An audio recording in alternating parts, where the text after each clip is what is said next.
Om Jnanatimirandhasya Jnananjana Shalaka Chakshurunmilitam Yena Tasmai Shri Gurave Namaha. Please also describe eternal time, which is a representation of your form and by whose influence people in general engage in the performance of pious activities. Purport. However ignorant one may be regarding the path of good fortune and the path down to the darkest region of ignorance, everyone is aware of the influence of eternal time which devours all the effects of our material activities. The body is born at a certain time and immediately the influence of time acts upon it. From the date of the birth of the body, the influence of death is also acting. The advancement of age entails the influence of time on the body. If a man is 30 or 50 years old, then the influence of time has already devoured 30 or 50 years of the duration of his life. You can read that much. Everyone is conscious of the last stage of life when he will meet the cruel hands of death. But some consider their age and circumstances, concern themselves with the influence of time and thus engage in pious activities, so that in the future they will not be put into a low family or an animal species. Generally, people are attached to sense enjoyment, and so aspire for life on the heavenly planets.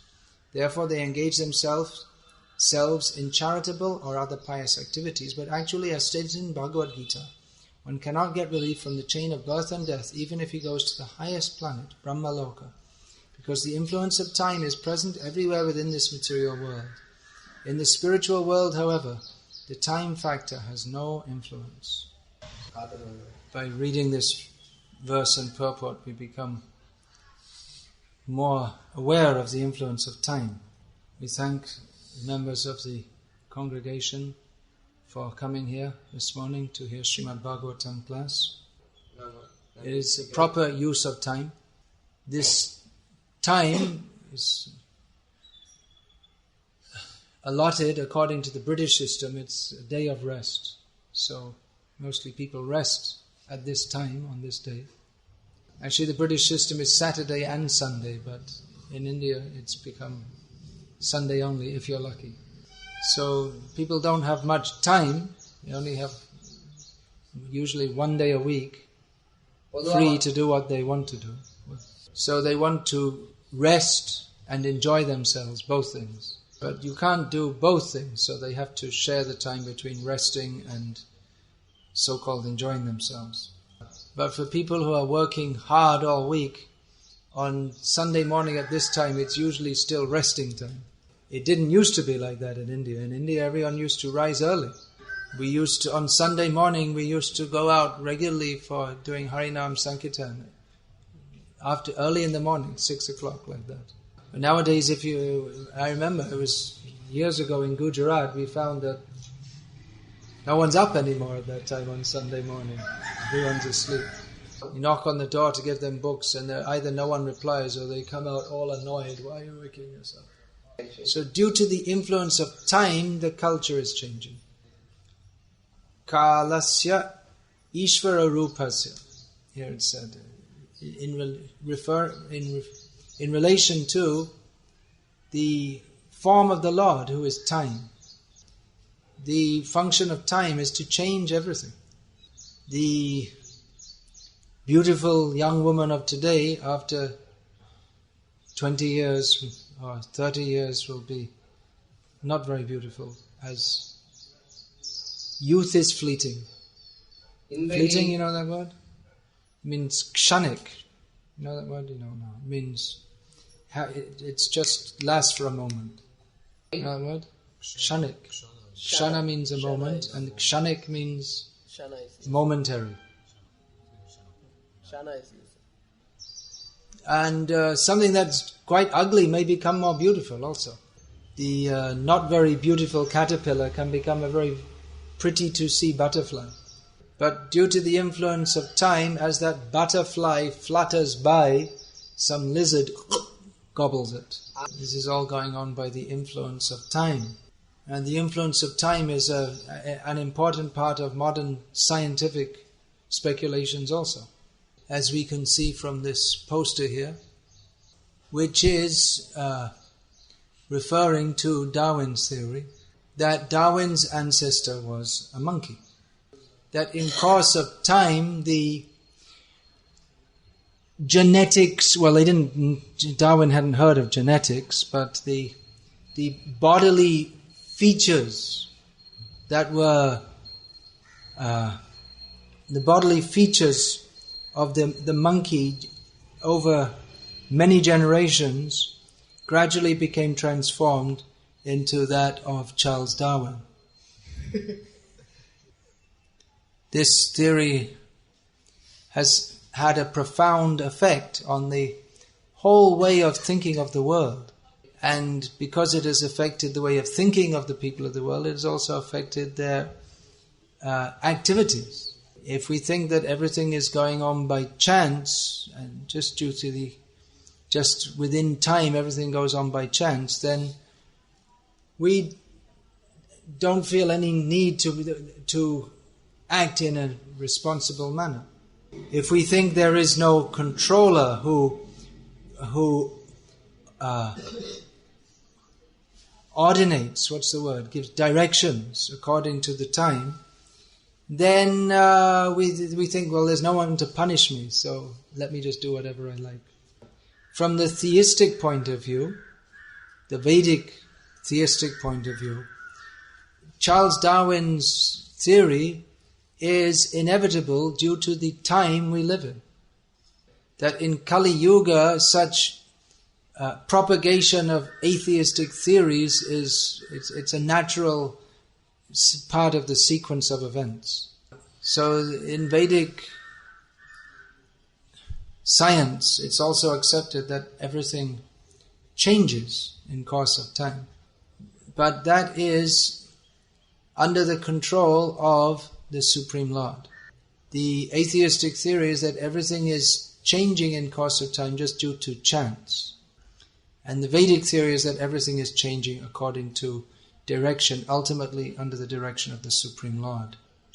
That time and space, they are completely under the control of the Supreme Lord. Whereas the atheistic theory is that it's just somehow or other going on. It's actually an extremely shallow theory, because they never ask why, what is the purpose. They just presume that there is no controller, and if there's no controller, then there's no purpose or meaning to anything.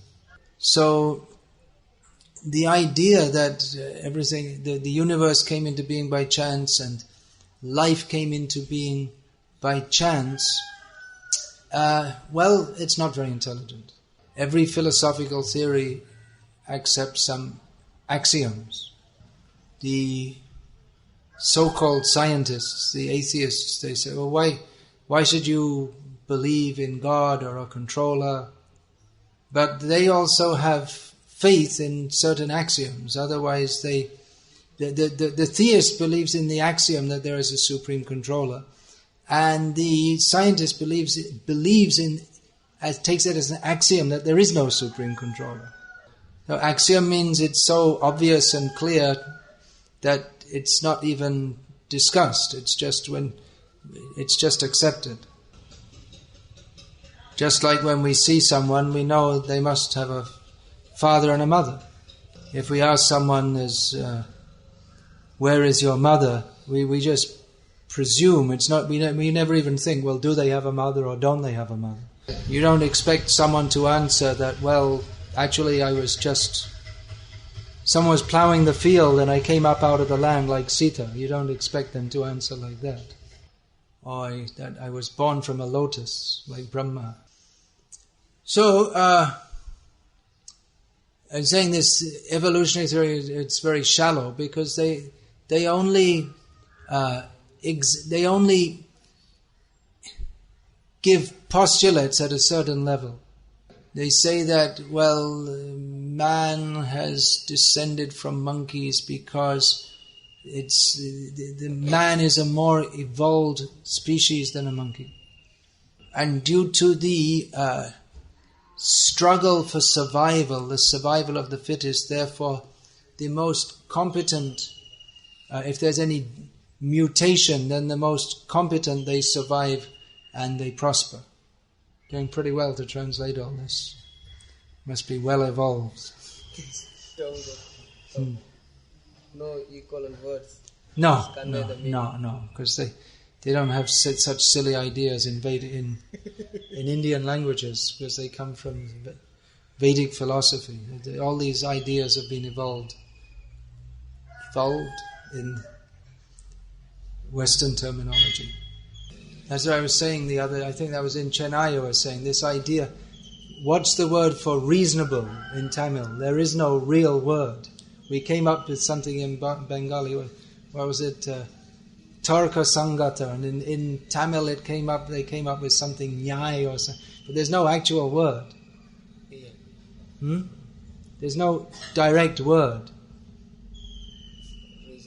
for reasonable, the English word reasonable. This is sometimes... Yeah, you have to say the English word. So why is that? Are Tamil people unreasonable? Now you can't say that, you have to say it in English. The reason is because the Western concept of being reasonable is that it's as given by our friend Stephen Covey, it's you win, I win, or I'm okay, you're okay. That we should act in a way that is acceptable for the other person's sense gratification as well as my own. But in the Vedic concept, the concept is there that we should act according to dharma. The standard is to be dharmic, not to be reasonable. It means to act according to Shastra for the highest benefit of others in all circumstances. So it's a completely different concept to the concept of reasonable in the West, which has come out of atheistic humanism in the Western countries. So anyway, I was going to narrate one anecdote about Darwin's theory. That when this book by Dhruta Karma and Sadaputa Prabhu, this forbidden archaeology, first came out, they got reviews from different scientists. This book, we can say it, by presenting scientific evidence, it places very serious doubts on evolutionary theory. So in the poster advertising it, they gave extracts from these reviews. And some, coming from what you might call alternative scientists, were very much praising it. Some were somewhat neutral and begrudgingly accepting that it's some kind of contribution. Begrudgingly, reluctantly. You're not on time. Today's subject is time. Subject of the class. So these kind of neutral reviews, they were saying that yes, it's very well researched and we'll have to we'll have to review our knowledge of evolution, incorporating these ideas or something like that. And some were just like from what you can say the scientific orthodoxy, they were just scathingly against. Which is also a good advertisement for the book, that the orthodox scientists became so upset by it means there must be something good about it, or something interesting about it, or something substantial about it. That's the word, substantial. Saram, I think the word would be substantial, something like that. Anyway, you know the language. So one of these reviews said that, well, only someone who's absolutely stupid could believe in this. But that's natural selection, and what can you do? If they're so stupid, it's just natural selection. By chance, they're so stupid as to believe this. So they accept it as an axiom that natural selection is going on. Yeah, but that was a point that I want to get back to, which I said some time ago, about this Darwin's theory being very shallow. That they say everything is simply a combination of matter, then why this urge to survive, the struggle for survival, and to the survival of the fittest. Why? According to the theory that life is a product of matter, then the body, which is the vehicle of life, and the body is intrinsically made of the same kind of matter as this pen or this piece of wood here. Is also Made of the same kind. It's made of the same kind of matter. It's just somewhat it's transformed in a different way. That's all. So where does the urge to survive come from? If someone comes and picks up this pen and goes to break it like this, the pen won't protest, but I will. Why are you breaking my pen? Or Krishna's pen that I'm using? The pen doesn't care. And why should I care? Because if I am this particular set of chemicals, why should I care if another set of chemicals gets transformed by being broken in two? If everything is all matter, then where does desire come from? And why should a matrix of certain combination of certain chemicals desire to remain in that particular form? If you're only chemicals, you might think, well, I'm fed up of being like this. Why don't I just rip my stomach out and let's be different? If you have a desire, then why not like that? The manifestation of desire is a clear indication of life being separate from matter. But the atheistic evolutionary theorists, they're so shallow that they don't take this into account at all. They will say, well, desire is a manifestation of consciousness, and consciousness arises from matter, although they can't prove it. But even if consciousness does arise from matter, still it doesn't, even if they say that, it's not an explanation. Even if you say that consciousness arises from matter, is not an explanation of why the consciousness which is associated with a particular form is so anxious that that form be maintained in the way that it is. And it also shows their extreme shallowness. So they say that consciousness arises from matter. Well, we can't prove it, but we will do gradually in future. And they say, but they insist that consciousness must arise from matter, even though they can't prove it. And their science is supposed to be resting on evidence, scientific evidence. But because they can only see matter, they cannot conceive of anything else. And so they say, well, it must come from matter because there is nothing else. It's such a silly, childish argument. It's amazing how it goes on in the name of science, that we cannot perceive anything except matter. And we don't want to conceive that there could possibly be anything else. Because according to our own edict, we have decided that there is our own proclamation. We have decided that there is nothing but matter. And so therefore there is nothing else. This is science. I said so, therefore it's science. It's not science, it's nonsense. Nonsense. And they bluff people that this is all very, very rationally understood and proved, but it's just their dogmatism which they foist on human society.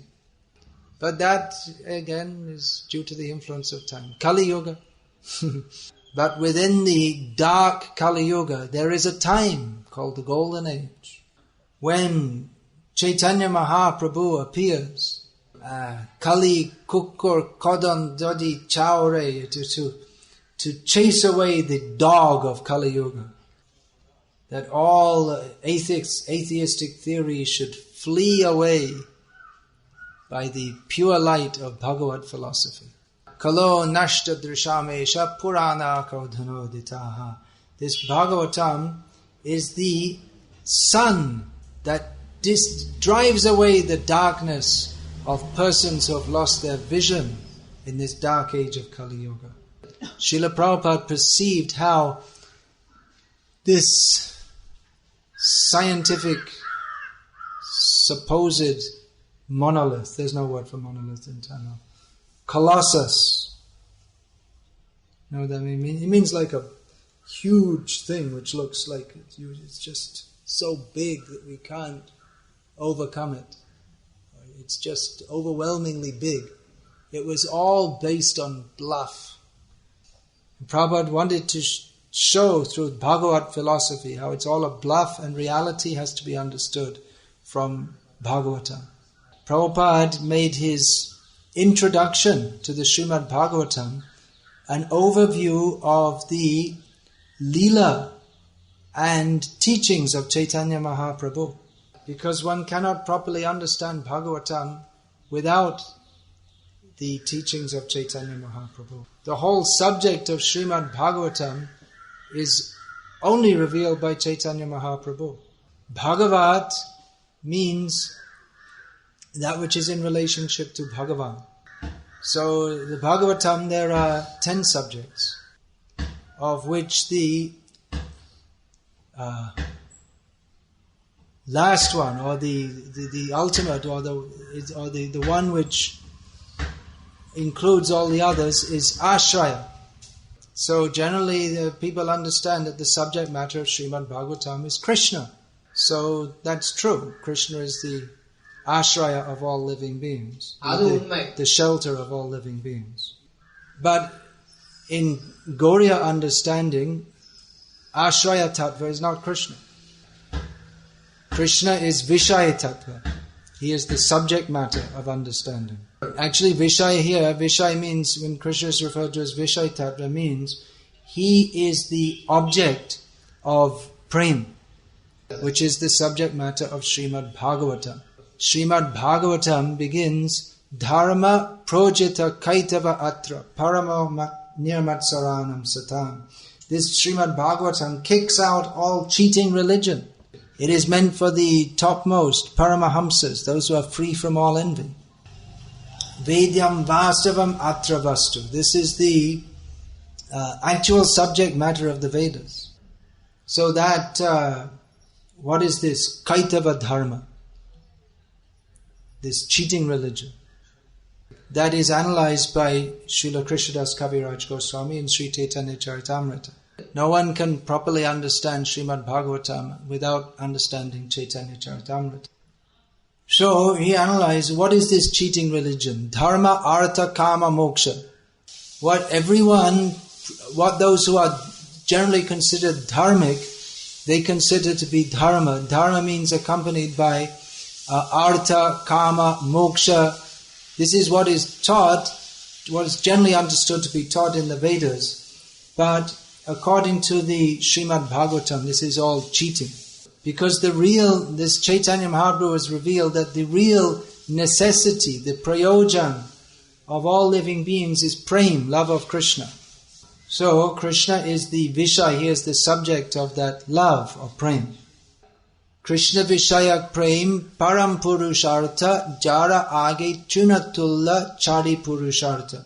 So this love based on Krishna, of which Krishna is the subject, Krishna Vishayak prem, this is the topmost purushartha, or that which is desirable, that which gives meaning to life.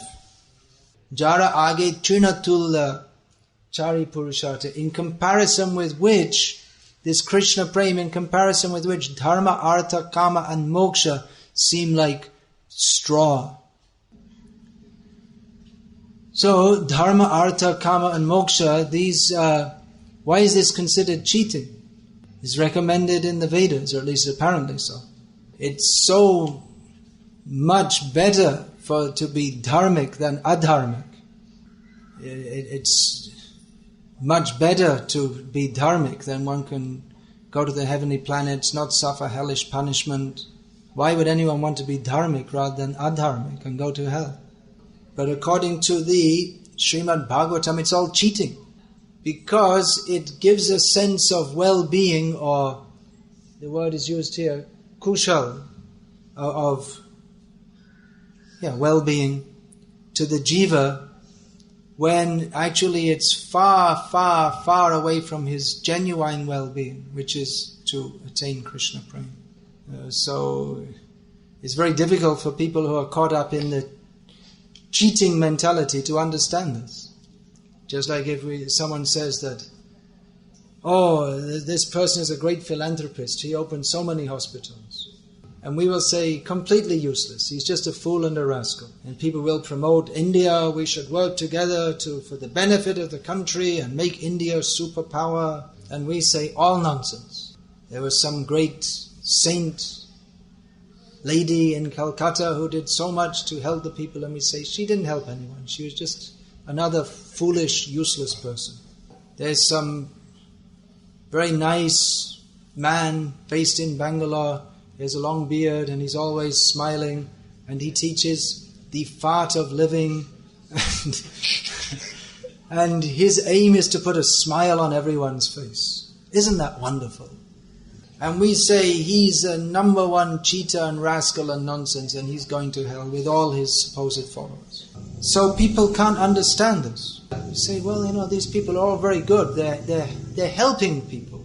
They're doing something good for human society, or something good for the nation. Let's do something good for the nation. So, maybe it is better. Maybe it is better to open hospitals and homes for the poor rather than, for instance, flying a plane into a skyscraper building and killing everyone inside. Both the plane and the building. Better to be a welfare worker than a terrorist. Maybe.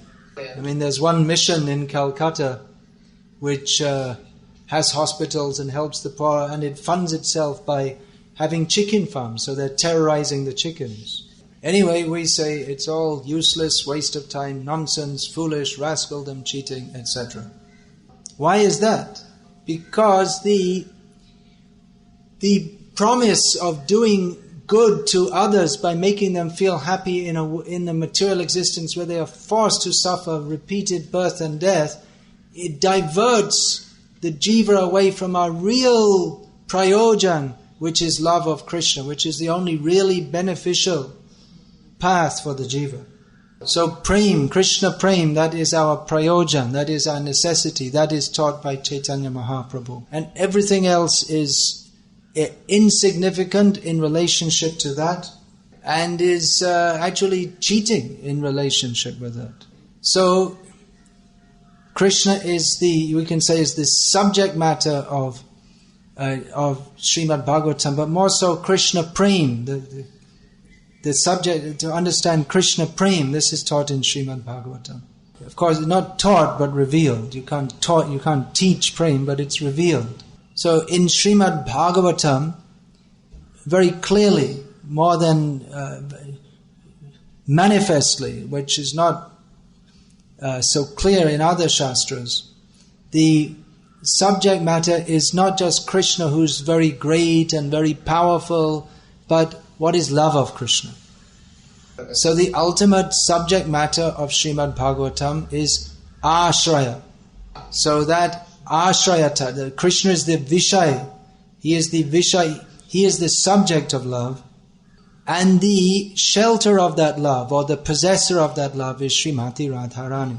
But this is only understandable through Chaitanya Mahaprabhu.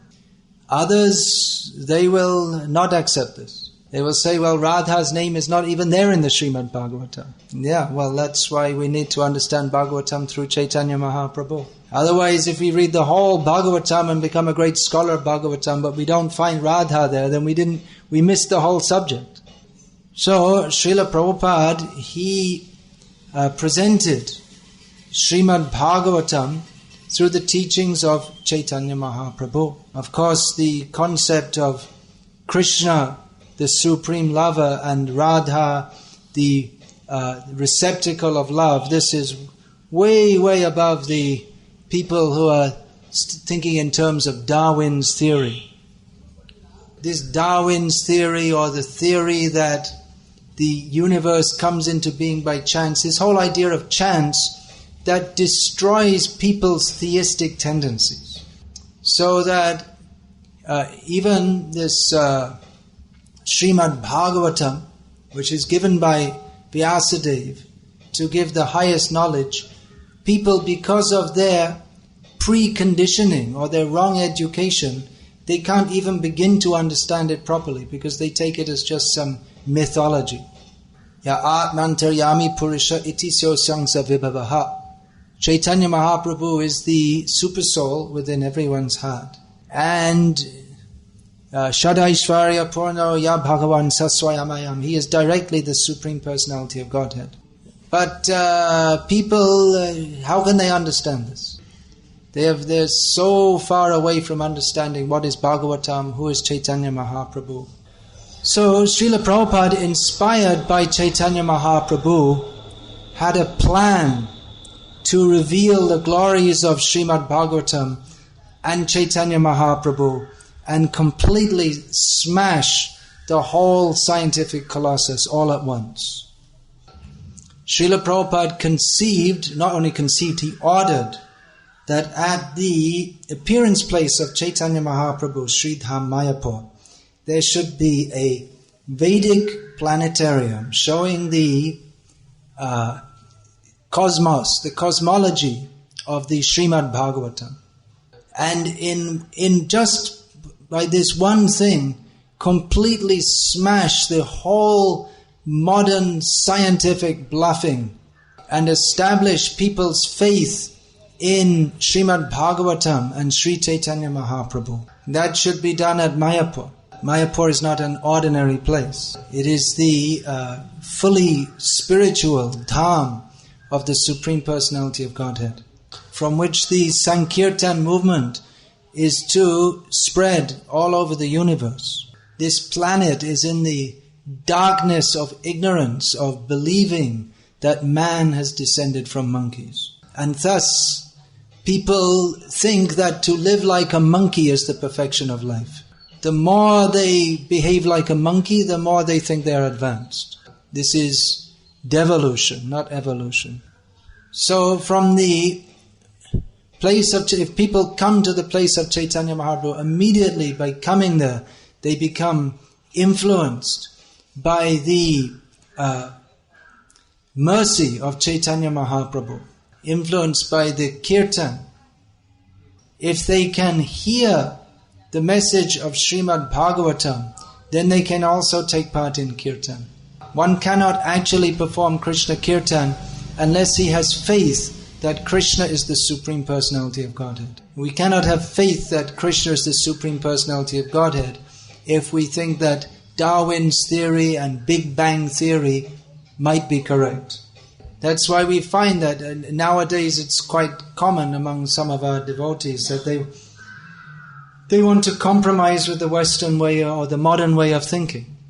And they think that, well, to practice Krishna consciousness very seriously, it's too much, it's too fanatical. Because their faith has become compromised, therefore their commitment has become compromised. One who has full faith that Krishna is the Supreme Personality of Godhead and my only duty is my only function is to serve Him, then that's all they'll do. They'll be fully committed to Krishna consciousness. But if we have any sympathy for Darwin's theory or Big Bang theory, then we won't think that Krishna has appeared in the Soma Vangsha. We'll think that he's also a descendant of a monkey. If we don't accept the Vedic descriptions, how the Brahma has appeared from the lotus, coming from the Garbhadakshay Vishnu, and we're saying, well, we'll accept this spiritual part. We accept that Krishna is Bhagavan, but we don't accept all these descriptions of how Brahma came. As soon as we say that, or as soon as we think that, then we have lots of theological problems. If we don't accept that the universe is created in the way that's described in Srimad Bhagavatam, then the Vangshas, the dynasties coming from Lord Brahma, that also comes into question. And Krishna and Rama, they also appear in these Vangshas. So at what point does it become mythology and what point is it fact? It all becomes blurred. And then we have to start to accept different theories like, well, the Puranas, they're later additions and they weren't existing previously, later additions to the Vedas, which chronologically may appear to be true, and is true in one sense, but ontologically or intrinsically, the Puranas are always existing. Srimad Bhagavat Purana is older than the Vedas, if we want to say chronologically. They both exist eternally. But in terms of time, Srimad Bhagavat was revealed at the time of creation in the Chatushloki form. So even before the Vedas. So unless we have full faith that everything in Srimad Bhagavatam is perfect, then we won't actually have any faith in anything it says. And we'll become atheists and we won't accept Krishna as he is. Some people are very interested to try to find the harmony between Vedic instructions or the Vedic descriptions and the modern scientific view of the universe and of reality. But there is no harmony. One is fact and the other is ignorance. In that ignorance there might be some few drops of something resembling reality. Just like the horse with blinkers can see something, but its vision is extremely limited. It's like the Gaja Andhanyai, the blind man trying to describe the elephant. So one catches the ear and says, well, the elephant is a wide, flat, like some kind of big leaf or something. What he says is not untrue. But it's such an incomplete description of reality that when you do have the full picture, that description becomes completely useless. So one can only understand Srimad Bhagavatam by accepting it fully as it's given by the Acharyas. And if this is accepted and understood, it will bring about the revolution, which is predicted in Srimad Bhagavatam itself. That this Srimad Bhagavatam is meant for creating viplava, a revolution in the misdirected lives of a sinful population. People are so much in ignorance that they think that these foolish theories are fact, this is reality, this is what we have to base our whole life on. But they're completely wrong. Therefore, Prabhupada conceived of this planetarium to show what is the actual situation of the universe as described in Srimad Bhagavatam, that modern science is wrong, the whole worldview which has come out of atheistic modern science is wrong, and the understanding of reality in Srimad Bhagavatam, that is correct. Therefore, we should base our lives on pursuing the goal given in Srimad Bhagavatam, which is to attain Krishna Prem, pure love of Krishna, which lasts forever. It is not limited by time. Unlike this, we're based on the idea that we are just some space-time worm. That's Einstein's idea. We're some within space and time. We could be mathematically defined. We're a space-time worm, and that's you. And your time is the time it takes you to try and understand this. Your time is up. Then you actually become a worm in stool. So, considering time, it's time to build that planetarium. I think it was 1976 when Prabhupada said to start the construction immediately and finish it within 9 months or something like that. So, for as long time as we don't do that, we may be bewildered by so-called scientific atheistic theories.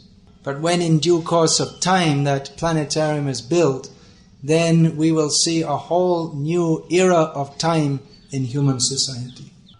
You can actually demonstrate what is time according to the Vedic description. And the time of this class is now finished. Actually, it will go on eternally. Description of Bhagavad-gita, that should go on. It is going on eternally. But this particular manifestation of it, its time is up. And if you would like to utilize a little more time for asking questions, you may do so. Yeah. Speak in the mic. if you can explain, we're speaking about Dharma and Vaitava Dharma, about treating religion and explanation, I think, in Krishna's Bhagavad-gita. Yeah. So, if you can explain also word Dharma in Bhagavatam and Krishna use like Sarva Dharma Parityaja. Yeah. Dharma means Prabhupada explain like supporter, like supporting. Yeah, yeah. So, is Krishna means in that shloka verse when he gave instruction to Arjuna, that means you leave. When Krishna says Sarva Dharman Parityaja, you want to say some more? Okay. Don't make it too long, otherwise he won't remember. Does it mean Krishna means that leave goal of Dharma, but like goal should be Prema Bhakti, or in another sense like leave one religion, or leave your duty, like sometimes we are translating. What does Krishna mean when he says Sarva Dharman Parityaja Mamekam Sharanam? Giving up all dharmas, surrender unto me only. So we always cite this as the most important, along with Manmana Bhava Madbhakta, the most important slok of Bhagavad-gita. But actually Krishna is telling us to do something impossible, because the jiva cannot give up dharma. Just like sugar cannot but be sweet, and chili cannot but be hot, and the sun cannot but give light, so the jiva has the intrinsic dharma which is inseparable from the jiva. So by saying Sarva Dhamman Parityaja, giving up all dharmas, Mamekam Sharanam Raja, Krishna is Mamekam Sharanam Raja, this is the actual dharma of the jiva. So Krishna is saying, giving up all of these other dharmas, give up all of these, what else is conceived as dharma, and come to the actual position of dharma, which is to surrender to Him. In material life, according to one's position in Varnashram, one has the dharma of a brahmana, of a kshatriya, of a vaishya, a shudra, or a woman. So by performing duties according to one's social status, one is supported, one receives support in his material position. But that is not our real position. So that dharma, that which supports, it's supporting something which isn't real, so it's not real dharma anyway. Real dharma means to surrender to Krishna.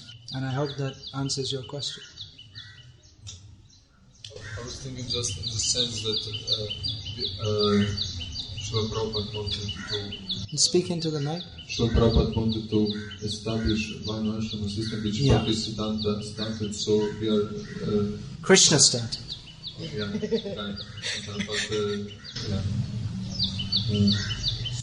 That's to maintain our material position, so that we can understand that I don't have any material position and I'm supposed to surrender to Krishna. Certainly it is required, but it's not the ultimate goal. So we can sometimes translate like Vardhan, like Krishna extend Yadaya Daki Dharma sense. To protect dharmas means Varnashram dharma and Jaiva dharma, both.